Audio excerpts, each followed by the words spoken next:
Plačna vrzel med spoloma še vedno obstaja, meri se na letnem nivoju, in že sami statistični podatki na nivoju držav kažejo, da so te vrzeli različne, ampak nobena država članica EU še ni na tem, da bi bili moški in ženske za enako delo enako plačani. Ker se pač od leta 1951 do 2026 še ni zgodilo to, da bi lahko poročali, da plačne vrzeli po spolu ni. Direktiva prinaša kar precej konkretnih zahtev in ukrepov.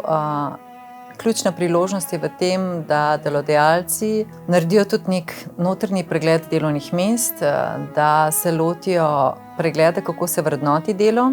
da tudi začnejo poročati o plačni vrzeli, se pravi, da delodajalci, vsaj ti, ki bodo zavezani k poročanju, ne samo da opravijo spolno nevtralno vrednotenje, ampak tudi poročajo o vrzeli po spolu glede na delovna mesta in kategorijo delovnih mest.